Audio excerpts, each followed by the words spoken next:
Good evening and welcome.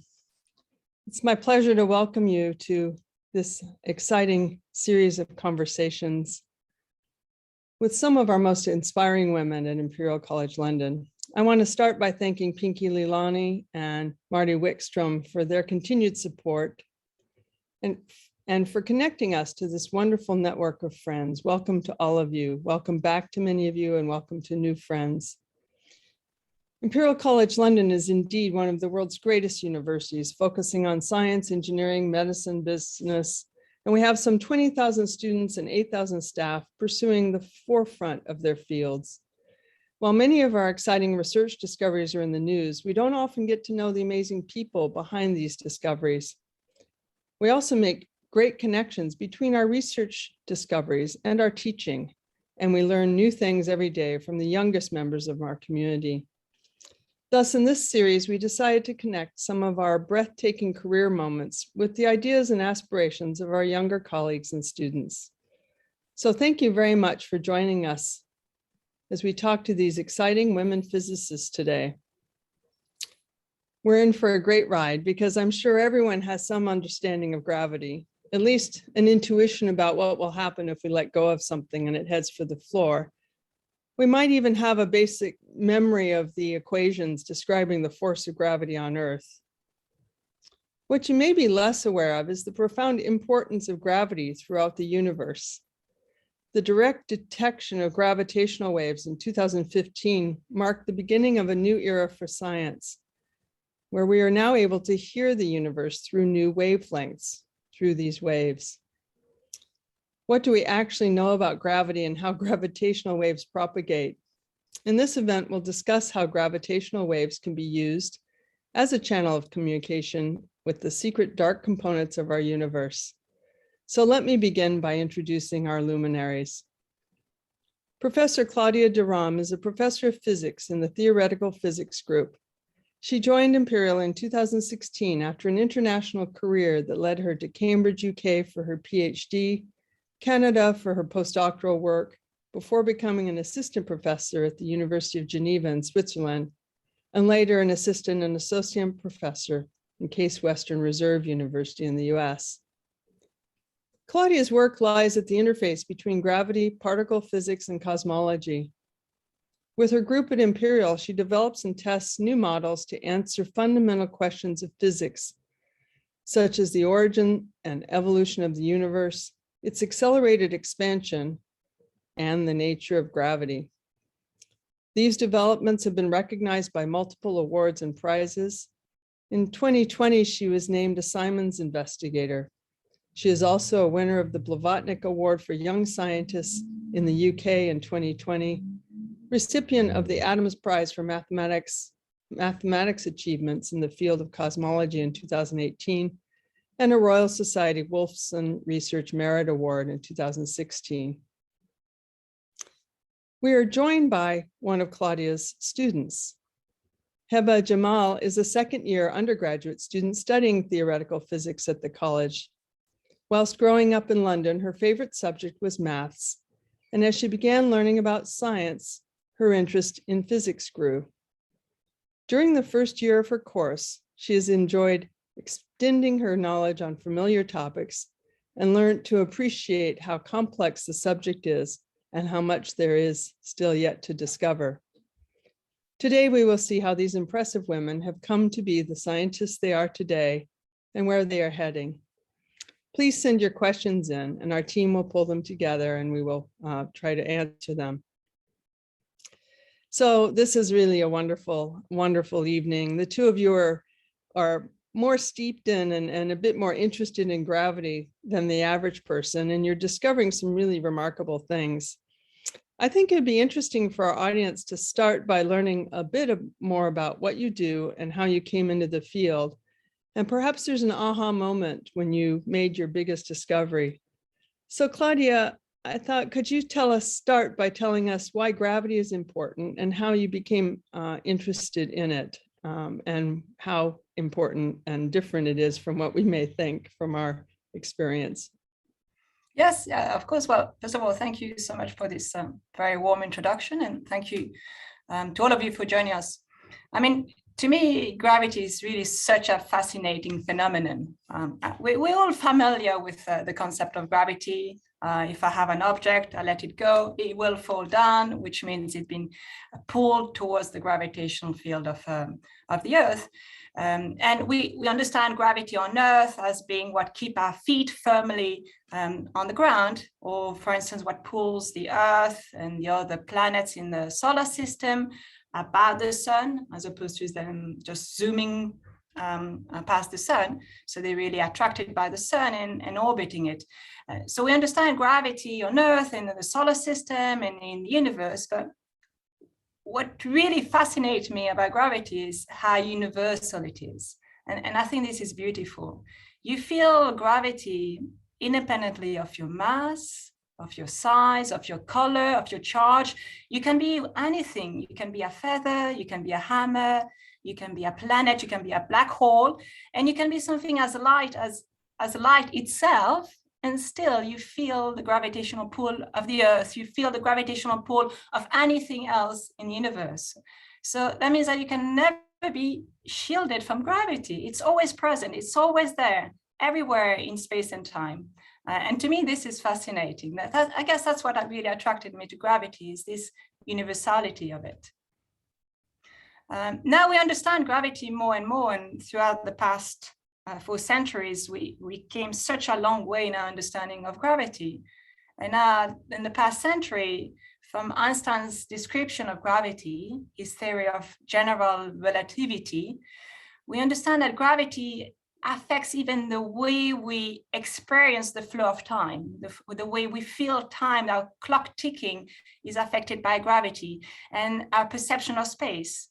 So that means that if you get slightly closer to a friend, or maybe someone massive like the Earth or another star, your perception of the flow of time will be affected, will be different. So gravity really manifests itself in everything we are, but also in the very way we perceive reality. There's nothing without gravity.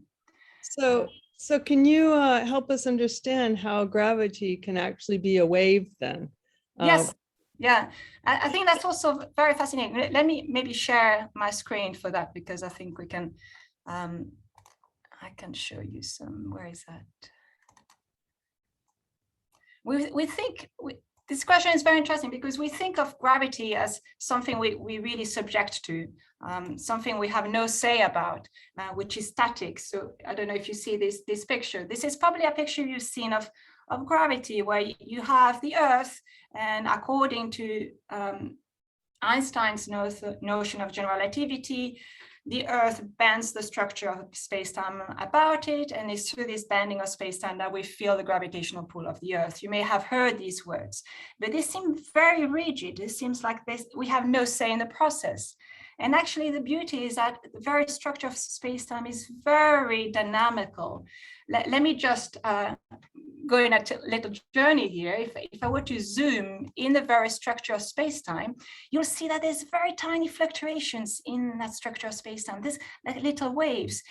And that's just the notion of space and time change ever so slightly as you go everywhere. And those little waves, they go through you. They go through all of us at every time, all the time. But they're so small, we can't detect them. They have no impact on our everyday life per se. However, if you take something much more massive, like 2 stars, or 2 astronomical bodies, 2 black holes, and you think of them, you shake them about, they are sufficient to really produce ripples on the structure of space-time that can then, even though they're very small, they will manifest themselves. They can propagate through the whole universe. So you have, for instance, 2 stars here, or 2 black holes that are merging around each other. They collide, and throughout this dance, they affect space-time around them, and they produce ripples that then propagate through the universe, and we can detect them here on Earth. And they've been detected here on Earth thanks to the LIGO collaboration in 2015. So it's not something to the realm of science fiction. It's really reality now. Those gravitational waves are detected thanks to our observatories. So we don't feel them or see them ourselves physically, but you can measure them, right? They're with Yes, very sensitive equipment. that's right. So, and you've been thinking about this field and working in it for some time. Can you tell us, I know you've made a fabulous breakthrough. You're a winner of the Breakthrough Prize for your discoveries, and perhaps Another breakthrough, the Blavatnik. the Blavatnik Prize, I'm sorry, breakthrough runner up, right? Sorry, should have won a breakthrough prize, maybe this year. Yeah, I can tell you about that. Yeah. It's quite exciting. I mean, we've known gravitational waves had existed since Einstein, theory of general relativity, but it's only really recently that they've been detected directly here on Earth. But throughout the past century and even until recently, in our understanding of gravity, we thought that gravitational waves had to travel at the same speed as that of light in the vacuum. So it was something very fixed. They couldn't do anything other than that. And that was the consensus within the whole community. And I agreed with it. I taught that to some of my students as well, because I read the argument, they sounded compelling, and it seemed like there's some rigid structure once again in the way we have to formulate gravity so that it can only behave in one particular way. But then with our collaborators, it's not like we were trying to challenge gravity in any way. We had to embrace that idea, but we were trying to do something slightly different, trying to understand the evolution of the universe. And in doing so, we came up with a model that didn't seem consistent with the claims at the time. So this is really what motivated us to go back to the original claims and realizing that actually none of the arguments that were proposed so far were actually quite correct. In some sense, one was always assuming the answer in deriving the fact that gravitational waves had to be behaving in such a rigid structure. And once we understood that there were some loopholes behind these arguments, we could understand how gravity could, in principle, have a much richer structure, and how gravitational waves could travel through space and time in a way which depends on their frequency or depends on their color. And that's similar to what happens for light, for instance. If you think of light from the sun shining through clouds, which are watery, very humid, they will affect the speed of light for different colors in a slightly different way. And that's why they behave differently. And that's why we see these beautiful rainbows in the sky, because the structure of the cloud has affected light in a way that changes their speed. And so in a sense, what we discovered is that we can do the same thing for gravitational waves. We can have gravitational waves propagating at a speed that depends ever so slightly on their color. And so we could have gravitational rainbows if we wanted for gravity, which we haven't observed, and we don't expect to observe them right now because you need to be very sensitive for that. But the possibility is there. Now, in terms of aha moment, I'm describing what we achieved, but in terms of, we've been working for several years trying to understand how these arguments made sense and how to circumvent them. But to be honest, once we realized what was going on, we had the final pieces of the puzzle, it all became so clear that to me it was as if there was nothing to say anymore. And at some point, I didn't even think we should publish our paper, publish our result, because it was so obvious. It's when finally you realize how everything falls into place, it's so trivial that it seems like everybody should have known that already. Now, in retrospect, we did publish our results, and that had good people took notice. But it's often the case that when finally you have those aha moments, everything becomes clear, and you can't even think that you were thinking differently before that. That's really, really inspiring. And maybe we'll circle back to how you were thinking before.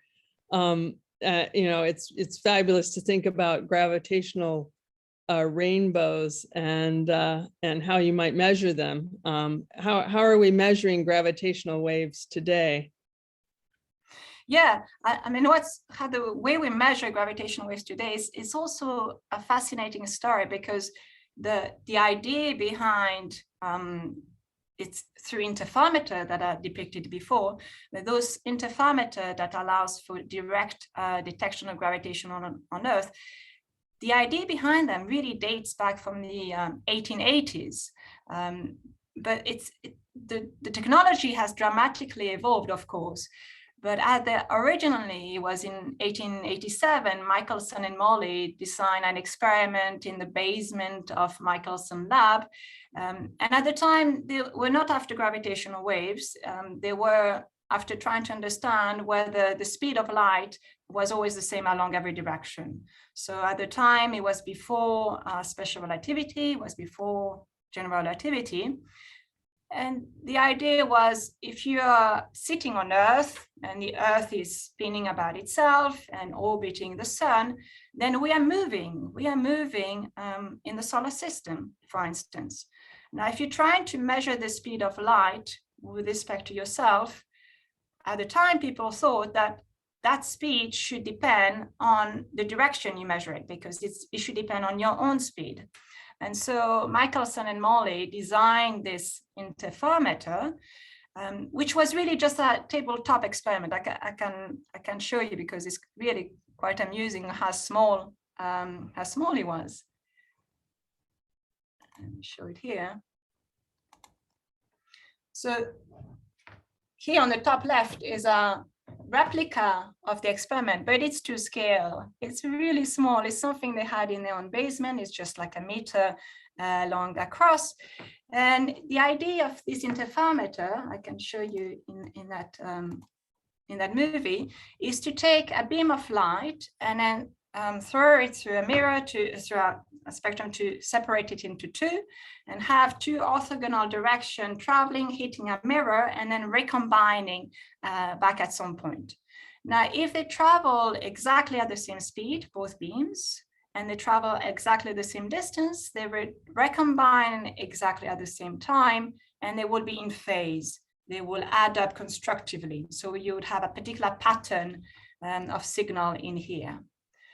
But if the distance changes, or if the speed of light is different in one direction than it is in another, then they won't be in phase, and the type of signal you would get would be slightly different. So this is the original replica of the original Michelson-Morley interferometer from more than 140 years ago.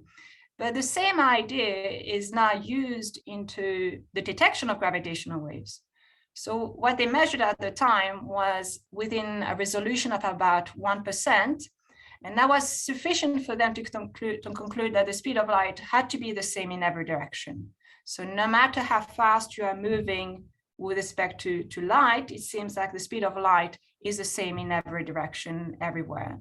And that was really a puzzle at the time, and that's what prompted the whole relativity revolution from Einstein's theory of special relativity and then general relativity, and really change our whole way of thinking of the past century. But nowadays, these interferometers, the same thing I use to detect gravitational waves, and the idea is the same. I should say this was very much a handmade experiment, and it's funny to think that in order to be not too sensitive to fluctuations from other people walking past, they had the whole experiment embedded in a bed of mercury at the time. So of course, people don't do that anymore, and the resolution needed to detect gravitational waves is not of the level of 1% as they had it in 1887, is of the order of 10 to the minus 20. That is just mind-blowing. So something of the resolution of 10 to the minus 20, to give you an idea, is like measuring the distance between our sun, or the Earth, and the next star, Alpha Centauri, which is 4 light years away. It's like measuring this distance with the precision of a hair width. There's the same level of precision. Can you imagine measuring the distance of the next star and knowing it within a hair width? That's the level of precision one needs to reach to detect gravitational waves here on Earth. So of course, you don't do that nowadays with two physicists on a basement in a 1 meter long experiment. It's really need to involve thousands of scientists over decades. You don't have a mercury bath. You trade those for quasi-monolithic suspensions. And then the arms are scaled 1,000 times. And that's what gets you LIGO, the Laser Interferometer Gravitational Wave Observatory. But the same idea has been implemented on those scales and has allowed for the detection of gravitational waves here on Earth. Now, this is really just the beginning. In the future, we're hoping to, our community is hoping to send this interferometer in space, and maybe even in the future to use stars themselves as being part of the instrument. So it's really taking a completely different scale. And yet the idea is the same. Wow, that's fantastic. That's so exciting, because this is an experiment I think a lot of people can understand. It's the interference of waves and whether they meet constructively and amplify or destructively and cancel one another. And we see that on the surface of water and such. So now we're starting to really believe in gravitational waves, I think, from you. But I want to move to Heba, because Heba is studying these things right now. And I'm so excited about the fact that this all hinges on a Michelson interferometer, because we've been using those in our second year physics courses, I think, for some time. And just before I lead in, as these experiments can be scaled up, they can also be scaled down. And of course, over the past year and a half, we've had, at least the last academic year, we needed to be able to bring physics students those experiments. And so we packed them up and sent them home to their boxes. So in some sense, everyone, all our second year students last year had one of these basement experiments in their very home. And this is a nice picture of it, lab in the box, lovely little interferometer. You can see how the light will be split and recombined with those nice little rails and such. I just wonder how many students taught their parents a little bit about interferometry. And I love this series of pictures because you can see people opening their lab in a box all over the world. And this was really a very exciting time for us to do the best we could to bring these things to students during the pandemic.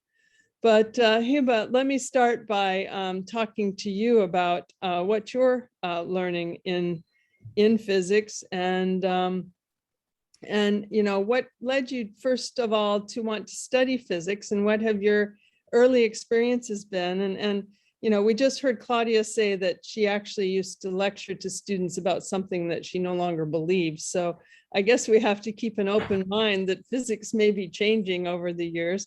But tell us about what brought you to physics.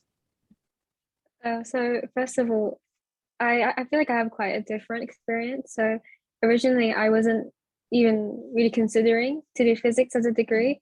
I always thought I'm going to do engineering. But then slowly, like, I was doing some projects in school, like I had an engineering summer school, and I realized I really like the physics background. I'm enjoying the computing, but the design itself, I wasn't really interested in. I'd rather, put that effort, that time into the actual physics background. So it slowly became quite obvious to me that I want to do a physics degree, and I'm really happy with that choice, thankfully. So you also asked me about how I found last year. So with the lab in the box, I actually did not do that. I had the privilege of coming into the university because I live in London, so it was pretty easy for me. But I think we still had quite a different experience to usual. We had to have it very socially distanced. You didn't have a lab partner to, go to them for help or to discuss what you're thinking about. And especially with different equipment, unfamiliar equipment, it was quite intimidating to begin with. But we had demonstrators, and it was a fun experience, and it made me enjoy second year so much more, because now I have partner. It makes me really appreciate it, and like I have demonstrators, I have so many people around me that I can go to, and it feels like collaboration. And I think that's what physics is supposed to be, and it's really, really, like, I've been really enjoying it. Yeah. And with the interferometry, so that's actually the lab that I am working on currently. It's quite a different experience because it's my first lab of the year, and already I can feel the step up from year one. So, one example is in our first year, we have 1 3-hour session, and then you go on, you do analysis, and you write your report, and that is over. But this year already, like, it's very different. We have 1 full week cycle, is much longer, and just this 4 weeks, it sounds long to begin with, but I'm in my 4th week now, and if I had another week even, I'd be happy with that. So I could definitely see how, real physicists are spending decades on one project, or, researching something. It makes sense. Yeah, you're most likely need that time. And I'm really enjoying it because, one example, we were talking about the precision. So one of our tasks is to find the position where we have to move the mirror to find that interference. And when we work with the white LED, this covers a range of 10 micrometers. So it's really small, and our equipment is relatively simple. I think you could describe it as that. So it's quite fascinating, and it's really fun to think that with our equipment, we're able to get to that level of precision. It's not reserved for, expensive machinery. Is not reserved for, once you get to that higher level, we can begin working at that level from now. It's really nice to think about. So it's really exciting to think about that precision you can get with that nice little experiment, and then scaling it up to the LIGO scale. Can you see this? I suppose you can do the calculations with some equations and show that indeed at those larger scales, you can get that even smaller, finer precision. That must be pretty rewarding to be connected in your early years of studying physics to an experiment that's so important in the future of physics. Yeah, I think it's really easy to feel quite disconnected from physics research and think, well, I've got a long way to get there. But I think once you enter university, you quite rapidly are building up your skills. And I think I'm starting to enter the start of my career where I really feel like I'm doing physics, and it's quite exciting, and it makes me want to pursue it further. It doesn't feel, I don't want to use the word boring, but it starts to get more exciting as you learn more. That you realize there's more to learn, there's more to specialize in, or this, you have that space because you've learned the basics, and I really like it. It's really wonderful to have you all back too, and the campus is much more lively and exciting. It must be really nice to have those hands-on experiences, actually building something. It's a little bit of engineering, even though you're studying physics. So I think you get a bit of the best of both, don't you? Definitely. I think building it's quite, I don't know why I did not expect to build anything. When I opened up the lab script, it said build it into interferometer, and I was really surprised. I was like, I'm building it, okay. But then it's quite simple, and of course you have your partner, and the whole idea is collaboration. And it is rewarding to think that I didn't come in and the interferometer is in front of me, I plug it to the computer and I'm done. It's rewarding to think that I began it from scratch, of course with guidance, but I'm participating in every step. That's really great. Claudia, I wonder, when you were Heba's age, were you imagining that you'd be studying gravity? And did you actually build an interferometer? I think it's wonderful that you were studying at Case Western University, where ironically or interestingly, the interferometry began. Yeah, I was. It's kind of the birth of that experiment, which was kind of it's very cute, and so I like telling the story a lot because it's part of it. There's a joke that goes that their conclusion was either that the speed of light is the same in every direction, or that institute is the center of the universe. We'll have a lot of arguments about the center of the universe from an academic point of view, I think. That's right. Yeah, I mean, the interferometry is really, I think, now at the basis of every major in physics will have done this experiment, because it's beautiful and it's at the foundation of everything. And as you say, it's so the idea, the basics is so simple, and yet so much of physics has been understood thanks to this experiment. I mean, one experiment I liked a lot as a student was the double slit experiment, which shows a little bit the quantum nature of life around us, of nature. So typically you do the double slit experiment, you shine light through to slit and you see some diffraction pattern. But you can do, and that shows you how light behaves as a wave. And that was some of the first experiments showing really how light is a wave.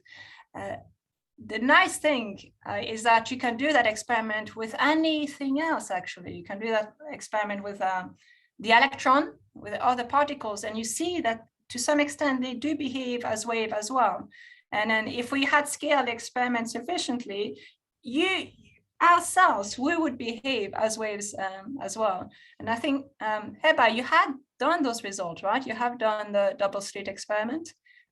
Maybe we can show your results, because I think it's fascinating to see how you can see the quantum nature of the world in just in the lab. That is a wonderful experiment. So this is your experiment, right?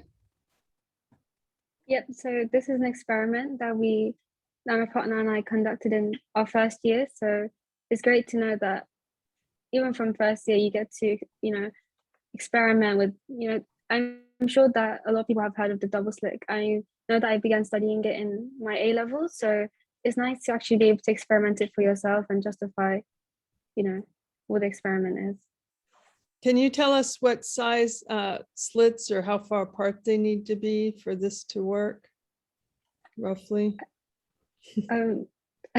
I can't give you the exact numbers. This is my experiment from last year, but I think, I think it was a lot of playing around with it, moving around. The stage is you can see that everything can be moved. So it just takes some time. I don't remember the exact numbers. It's nice. And so we could imagine that someday maybe there's a double slit experiment for gravitational waves. We can imagine, we can make some calculation and realize that probably it's not going to be doable. But Einstein didn't believe that gravitational waves would ever be detected. He thought that they were just a theoretical amusement, but with no concrete applications. And here we are, we're observing them. So who knows?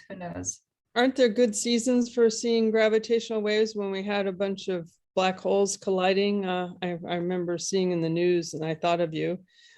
That's right. I mean, there's a lot of detection now. It's coming up beautifully. There is a question from the audience about how come the CMB waves still reach us even though the universe is in expansion?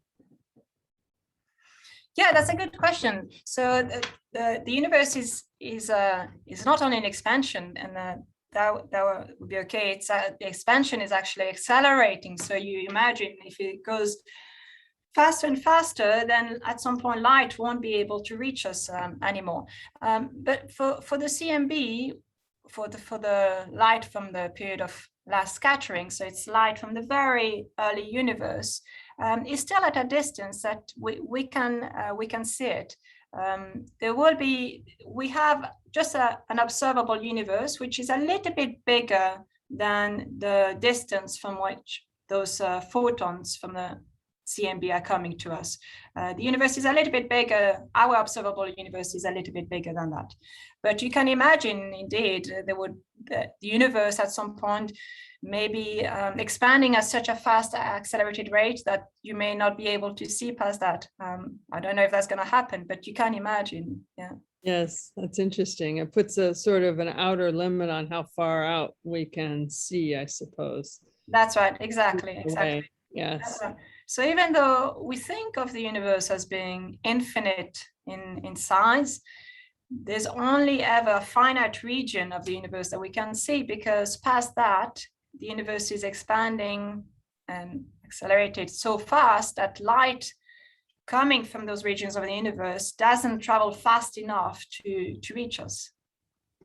Wow, that's amazing. So how did you decide to study physics? Was that when you were Heba's age? Yeah, so I always knew I wanted to be a scientist. I have to admit that I wanted to be an astronaut, and I think that's a dream that's I'm hoping a lot of you have, because it's an amazing dream. And of course, I would still love to become an astronaut, which I'm not. But what's funny is that what really drove me, what appealed me in becoming an astronaut was, I guess, playing my role in the discovery, in pushing the frontiers of knowledge further. That was one aspect. And then the other aspect was a little bit to challenge gravity to some extent, to be in a zero gravity environment. And while I haven't become an astronaut, it's funny that to some extent, both of those goals I have achieved in kind of a different way, in a different context, but I think it's just as fulfilling way. And I'm really pleased that just by doing research, you really are pushing the frontiers of knowledge, and you are able to achieve things that you thought were impossible before. It's really fulfilling to understand some aspects of nature for the first time. That's really what at origin, I guess, appealed me, but now it's kind of what I do on a everyday basis. Well, to both of you, we have a number of students who watch these sessions, and it might be interesting to think back and project forward as well. Heba, how are you thinking about?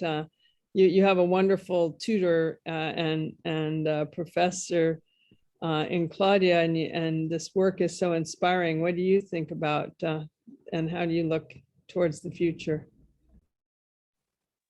Actually, I think that, the place I am in physics right now, everything feels so short. Everything feels, there's still so much left. And I think it's inspiring to know that there's still so much, left to discover. It's not like we've reached a blank wall. There's, things are going to be wrong. Things are going to be discovered again. And it's really great to see, so many, people like Claudia discovering these things. It's quite inspiring. Before, I didn't really have an interest much in physics research, but I think it's making me more curious. Could I discover something new, or could I participate in that? It's really nice. Yes, and it is about being open to the opportunities that you find and the new things that the new opportunities ahead, and the ways that you can learn new things even outside of your coursework. I'd love to have members of our audience also ask questions. I know the field of gravitational waves and physics may be a little daunting.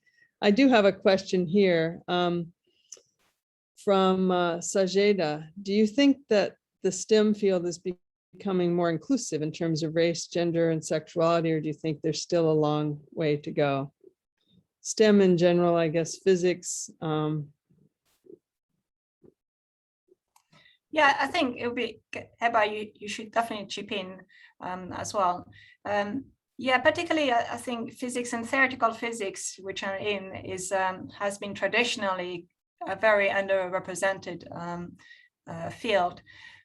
My impression is that things are going in the right direction. I wouldn't claim that we're in an idealized situation. It's still very unbalanced, but there's much more awareness of the need for diversity. And it's not simply that we need to be diverse. It's the best way to do science, the best way to do research, the best way to push ourselves further is to be diverse, because that's how new ideas get created. It's not by being in the same type of environment with the same type of people that new ideas and progress is going to be made. So we really need to be in a diverse, inclusive environment. As I say, I think it's moving in the right direction, but there's still some way to go. I can see from now compared to 20 years ago, I feel far less, I feel like it's far less of a competitive field, for instance, and I far less need to justify my existence in the field, if it were, which I felt much more 20 years ago. But Heba, you should chip in and say what your experience has been. I think that with physics, it's something that you're prepared for. You know, it's going to be quite male dominated, but I think that hasn't necessarily been the worst thing in the world. Like, I found that when I'm interacting with my peers, there's nothing, it doesn't, it's going to happen, so you don't feel too shocked and you don't feel uncomfortable. And I think it's also interesting to have conversations with other people who are in STEM, but not necessarily physics, because it's not the same experience. I think, for example, medics, so I think they're known to be quite diverse, even chemistry. So I really hope it will get to the point that, people feel as though that option is open to them, not necessarily let me join physics so I can bring some diversity, but, I hope that they feel that they have that option.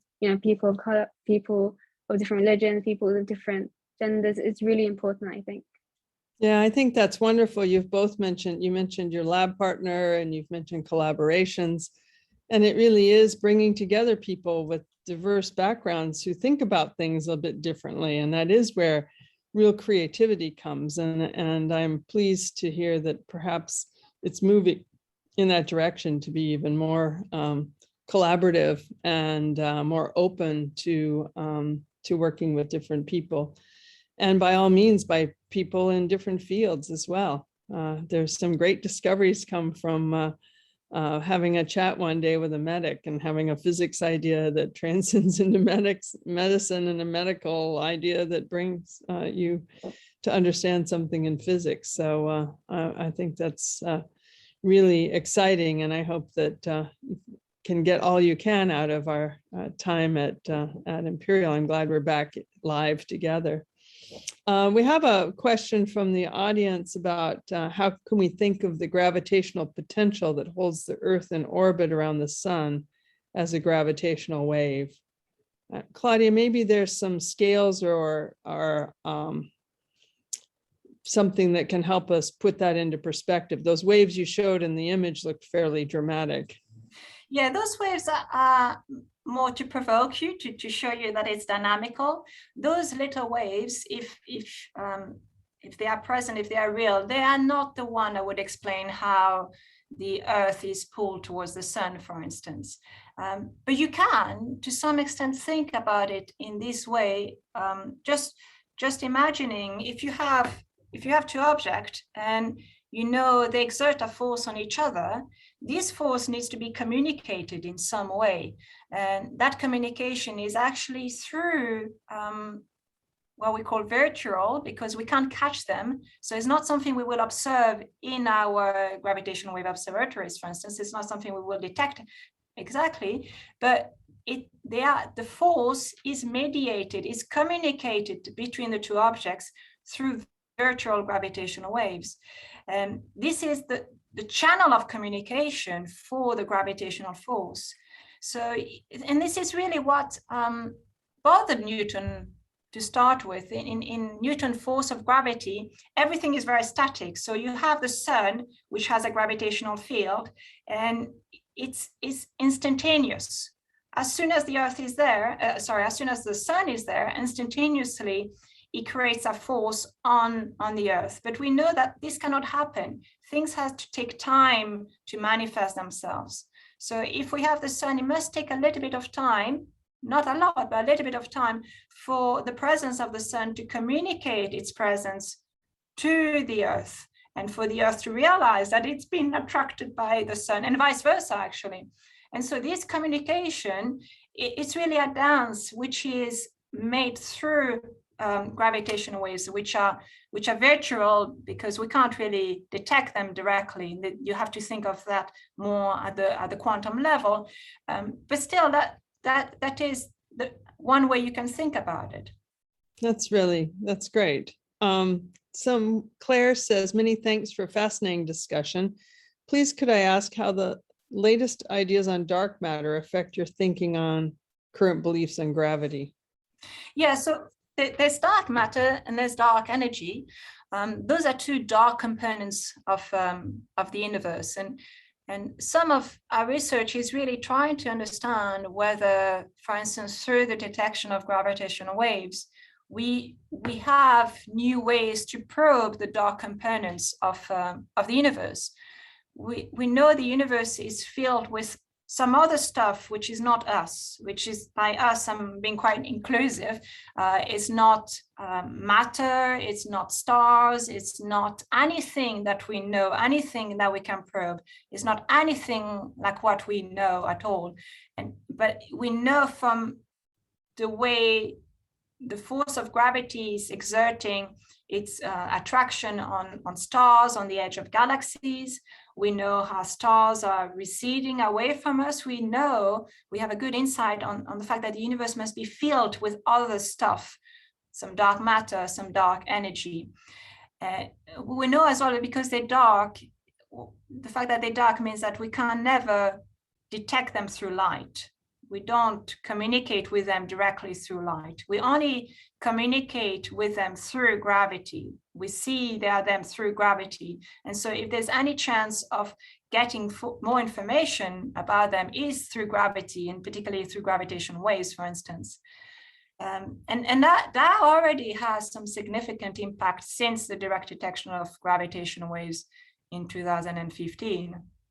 For instance, if you're interested, I can go on for hours, but there were some models that predicted some model of dark energy that predicted some interactions with gravitational waves, a particular interaction with gravity. And so since we detected gravitational waves, we see that through the evolution through the universe, gravitational waves are not being slowed down by dark energy in the way those models predicted. So we have already been able to separate out some models of dark energy, because we're realizing that's not what nature is representing. That's not the way things are working. And as future experiments go, as we will have more and more results and more precise results, hopefully we'll have a better understanding of what dark energy, dark matter can or cannot be. So perhaps a new question, Trivon Powell, could you please comment on recent directions in quantum gravity and relation to advances in gravitational waves understanding? Yes, so the detection of gravitational waves is something at very low energy. We have to think of the universe in its biggest of scales. And that's how we detect gravitational waves, is something very big distances. Now, when we think of quantum gravity, is really what happens on the shortest possible distance scales. And so gravitational waves themselves are not necessarily the place to really probe the quantum gravity per se. Although what it can allow us to do is understand better how black holes have the nature of black holes, because it's through black hole colliders that generate gravitational waves that we are detecting those gravitational waves. So in detecting gravitational waves, we have a better insight on what black holes are. This is still a long way up to understanding what quantum gravity is. And there are various candidates out there for what quantum gravity could or could not be. For instance, string theory is one of the most popular model for quantum gravity. And despite what you may hear, typically, there's still some ways to probe whether the ultimate theory of quantum gravity could be string theory or could be something else. It's just very difficult. But in principle, as we push our experiment further, as we push our understanding of these theories further as well, we're hoping to get to a point where we should be able to have a better insight on what lies within the realm of quantum gravity. Thank you. Maybe for both of you, Geraldine Cox asks whether you have heroes or influences, people who've been influences on you.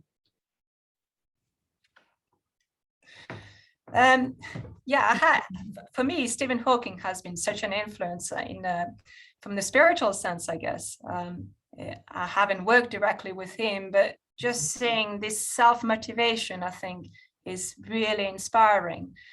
Is someone you see had to give so much for himself to get to where he was. And I think this is probably related to how research should be done. You do things really for yourself. You need to find the motivation within yourself. And once you have the drive, once you have the fire inside yourself, then you can achieve great things.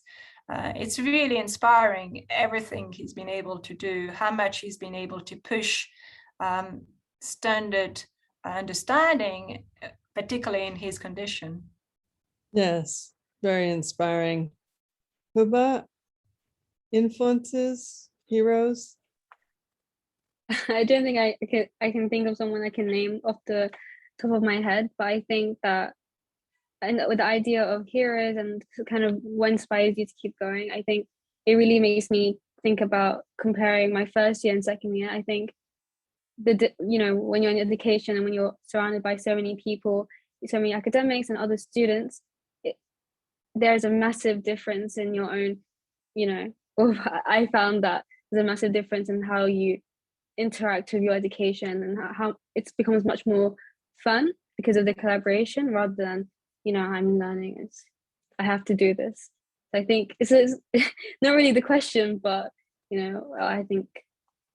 No, it's good advice on making sure you're enjoying the inspirations around you and making sure it's fun. I think it's clear that you want to be pursuing science because you love it, and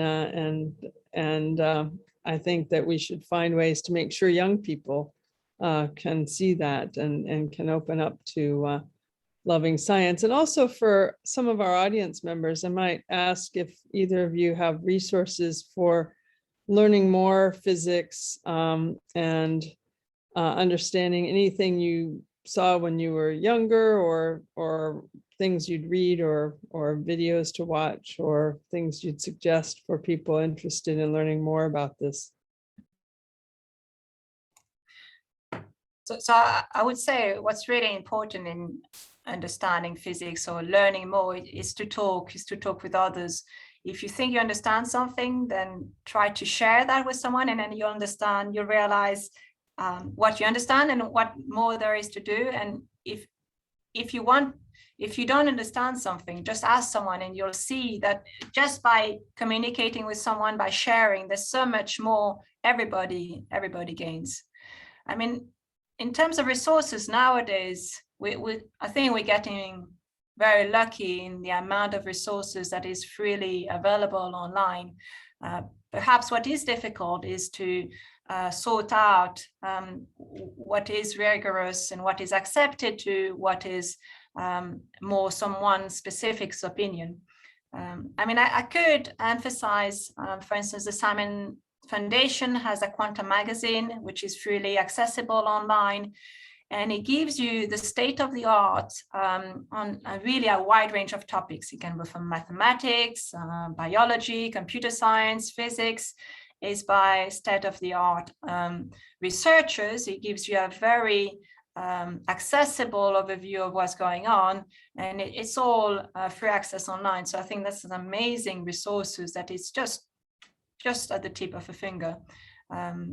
Yeah, I mean, there's a lot of documentaries now, but it's not sufficient just to accumulate this. It's important to share it, and then you'll learn so much more by sharing it, because it's in trying to explain those ideas that you realize, or maybe you didn't understand everything, or maybe you realize much more, how much more there is to the story. Yes, and I think there are some great opportunities. We do a lot of outreach to schools and to young people, and how about you can get involved as well. And our Great Exhibition Road Festival will be back next June, and that's a great opportunity to talk to people in the public and tell them a bit about what's going on in our science work. And it's really fun to talk through and learn from people's questions and learn from what they're interested in. You mentioned the Simons Foundation, and you've had these wonderful accolades, the Blavatnik Award, the Simons, you're a Simons investigator. Those are huge, huge awards, and they're very prestigious. But it also means a lot to have great philanthropists supporting basic science like this. I wonder if you might say a little bit about what it's meant to you to have those. Yeah, I think I've been very fortunate, and I should really thank these remarkable foundations like the Blavatnik Foundation and the Simons Foundations.